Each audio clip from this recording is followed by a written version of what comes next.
All right, boys. So, game has been up for a couple days now, so I was like, okay, I read through a lot of stuff, I thought about it, let me make a beginner's guide. Everything I can think of that I feel like you should know when you're playing, tips and tricks, whatever, I need to tell you, because it'll make your life easier, especially the combat tips I'm going to give you, and just in general, give you a better experience, especially for new players, right? If you've been playing this heavy, you probably know like one or two of them, but I can assure you probably don't know all of them. Now, let's start with like a super basic one, and this is do your daily missions. Now, this might sound stupid, but so many people don't do the dailies. The day just reset for me, which is why I haven't done them yet, but a lot of people don't do them, and that's 15 magic crystals you're missing out on every day. Which, you know, in 10 days or 20 days adds up to a multi. So you want to do them. This sounds so obvious, but a lot of people like are used to just, and other gacha games, like you just do your dailies by just playing a game pretty much, like, and you'll usually like fulfill them all.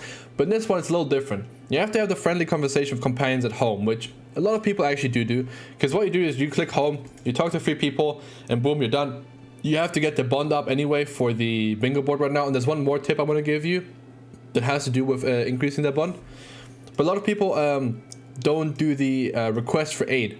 Because one, they might not have any friends added, or they just forget about it because the feature was bugged at the start. And then hands a piece of equipment I actually forgot to do one day, because I wasn't working my equipment that day, which was yesterday, by the way. I just did my ability release stuff and I completely forgot to do it. So just keep in mind, just do your dailies, just check up on this every now and then. It takes 2 seconds and it's really useful. And then also your other missions, like you can just do whatever, right? It doesn't really matter. But yeah, anyway, moving on. Let me give you the quick home tip. When you actually are in your home and you talk to people, you can farm AP potions. And by farm, I mean not really farm, but you can get some. You can get a couple a day. So let me actually go to Ranga, because I did it with a lot of other people already. You go Soe, right? Because I don't want to have to walk up there. There's this little icon. Ranga will have a fight icon. He will have a little box icon, a little Amazon box. And what this means is delivery. He just wants an item from you. And then you give him an item, you increase their bond, and you also get an AP potion. So, really useful, and a lot of people don't do this because they're too lazy to find out what the third button does, so they never click it. But this is really useful. This is how you increase your bond quicker than by just talking to them once an hour. So, boom, he gives me his Tempest coin as well, right? Oh no, it's not. Okay, there you go. And then you talk to him as well. You increase the bond a lot. Obviously, increasing your bond is super important, because not only does it give you magic crystals, which you can use for summons, it also gives you a stat increase, which we will see here. Boom, right? I'm pretty sure this is only for Soe though, the stat increase, but yeah. Still useful if you have Soe, right? Even if you don't, you'll probably have one in the future. And then here he has a fight one, which if we go here, he'll be like, okay, it's like a 20k something, yeah, 20k quest, and you get one. You do it real quick. I'm not gonna do it now. Actually, I'm gonna do it so I can show you stuff. You go there, and then you do your thing. Boom, done. Now, what I want to show you is 2 things. One, you see I have training here. Training doesn't get a buff, right? But I don't care for attack. She's only here for a skill that can heal me. And even though she's in the bag, I use her actively a lot. And that's because there's this function where you can switch your characters while you're battling. Now, a lot of you probably seen this, but a lot of you probably haven't used this yet. And I'm telling you, stop being lazy. It's actually broken. Because you can do this once a day. Ignore my ground. It's bugged right now. It'll start going crazy. I don't know why. It was fine before, but right now, if you have epilepsy or something, I'm sorry. I should put a trigger warning, but it goes crazy. But you see how I have a lot of Ranga cards right here, right? Let's say I have 2 oranges, right? So my skills, boom, I'll be like, yo, Ranga, change these to green real quick so I can get a better combo. And then I'll be like, okay, Ranga, I don't want you this turn, right? You don't do enough damage, or like you're not effective this turn. Boom, I switch him out, and then his cards can switch out as well. And then we can do this, right? And then next turn, which we won't see anymore, I can switch him back in again, no problem. So if your character's like low HP, and you need to cycle them out, do that, please. It's so useful. It's how I was able to beat Conquest on normal, the 206,000 EP one, without having a single character die on me. It's super, super useful. You have to do it. Get used to using this. Get used to actually utilizing your skills and your characters as well. Like, really read them, and then use them accordingly. Now, another thing that's really important, speaking of skills, is you can lower the cost of your skills by leveling them up. Now, let's go to companions and let's go to Rimuru. Alright, a lot of people have this Rimuru because you rerolled for him. Go to skills, yours is probably 65. Right, once you get to level 4, it'll get their cost reduced. And after that, you need dupes to increase the skill level, so don't bother. But it doesn't decrease up until like 2 dupes or something. So it's not like, don't worry about that one. But the first decrease of skill level, you definitely want to do. I can actually check here with Shuna, I guess. If we can go further. No, we can't. Oh wait, well, it's because I need the orange ones. All right.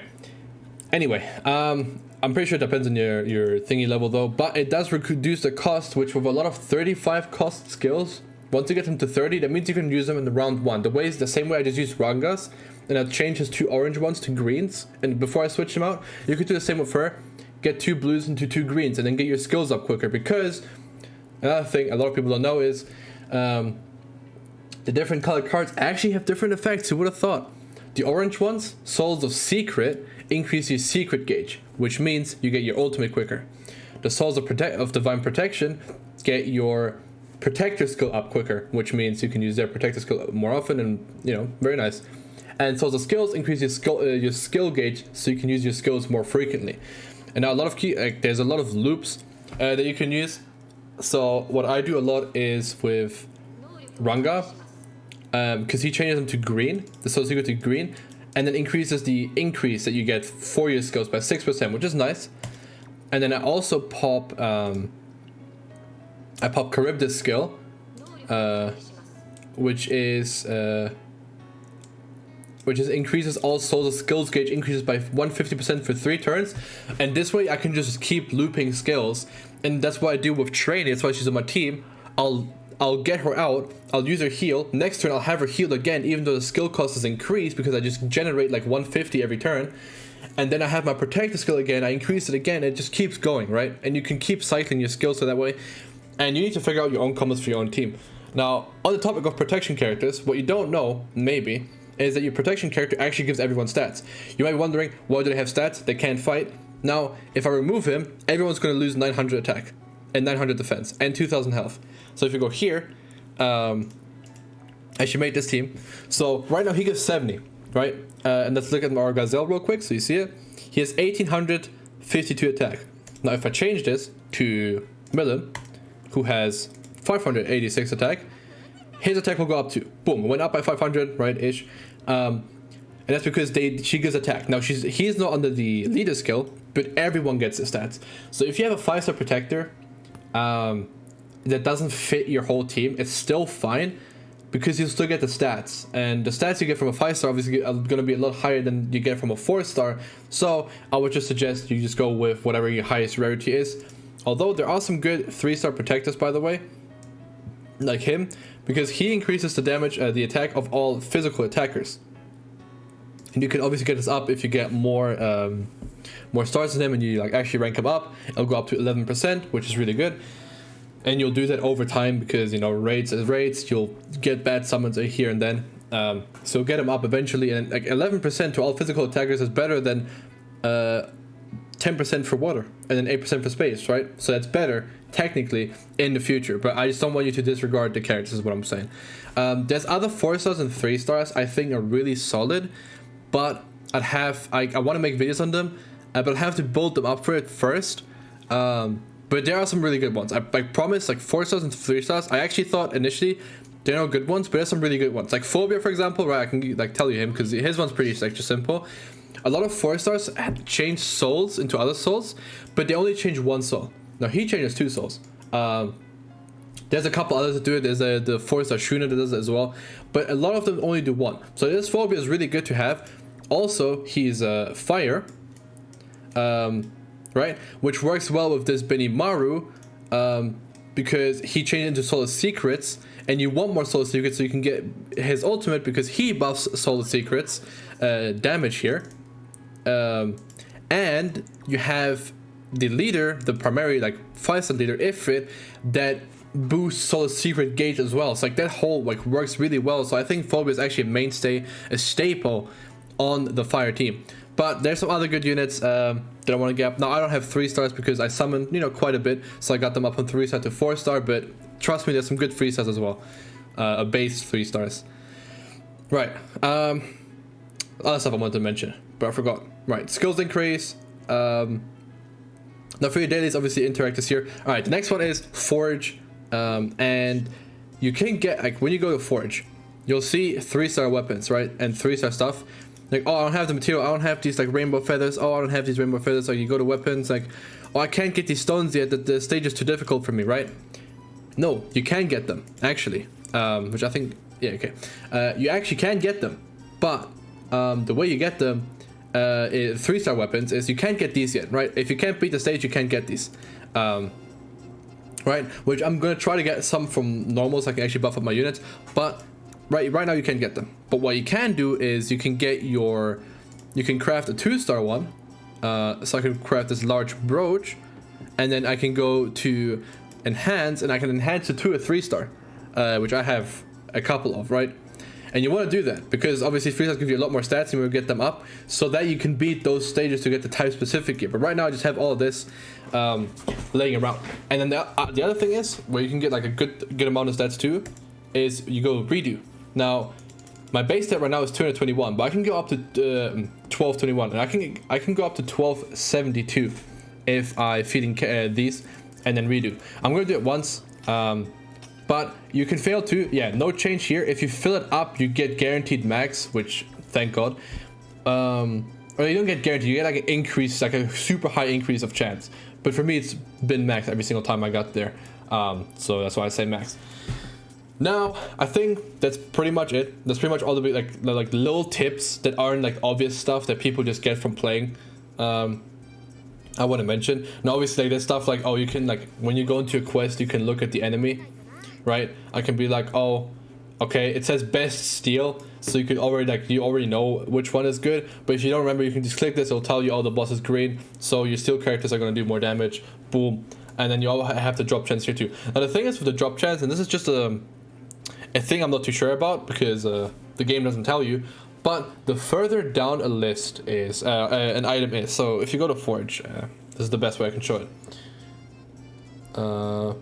And we go here. The further down the location is for the item, the better the drop rate. As far as that's what it feels like, at least. Probably not right, but that's so far from when I like did stages. That's what like it felt like had the most drops. Like that was like the drop. The stage was designated for that drop. Now at the bottom, obviously, it's going to be the events that actually drop the item like specifically. But outside of that, it's always been the one that's the lowest for me on the list. But that probably isn't an actual thing. But that's what I've noticed for myself. Another thing is when you go to a quest and you've unlocked it already, like you've beaten a 3-star. What you can do is parallel processing, which is really, really good. Okay, well, you need to have enough EP as well. You need to be able to out EP the stage. Right? Now, I could do 6 runs right now. It would take 30 minutes. Now, I promise you, and you probably believe me, doing the stage 6 times wouldn't take me 30 minutes. So if you're actively playing, don't just do this and then just like wait for it to be done, which what a lot of people do, and like they work in this town or something. Just do the 6 runs by yourself really quick. I know it's tedious, but just do them yourself. Now, the thing is though, when you like close the game, you're like, oh, I don't want to play anymore, like I need to go somewhere, or like I'm busy, I don't want to play right now, or I'm going to bed. Just go to any stage that you feel like you need resources from, click max and just let it run. And when you wake up, you come back to juicy rewards and your stamina bar is probably still full. Because I feel like we actually have a pretty good stamina system. The way it refills, I think it refills sort of quick enough. Kind of quicker would be best, but it is what it is. Now the biggest tip I can give you, the biggest tip I can give you is when you play the game, right? And this goes for other gacha games too. Don't feel peer pressure to like play it more than other people. Don't feel peer pressure into like being better, spending money, whatever, right? Just go at your own pace. This is not a race, right? You don't have anything to prove. It's a stupid gacha game for your phone that you just play when you want to play. So don't feel like forced to play this. If you don't enjoy this game, you just play this because it's new and popular and a lot of people other people are playing it. Don't play it. Like there's no point playing this game if you don't enjoy it, and there's also no point rushing the game if that's not how you like want to play it, right? And now for a lot of people, being like this really strong and ahead is important, but a lot of people don't have the tools, right? If you don't spend money on this game, obviously you're gonna be locked out of a lot of stuff. Which by my estimations are gonna be black here too, because it's changed back to OpenGL because it fixes some other issues. Okay, we didn't get anything. Yeah, it's cool.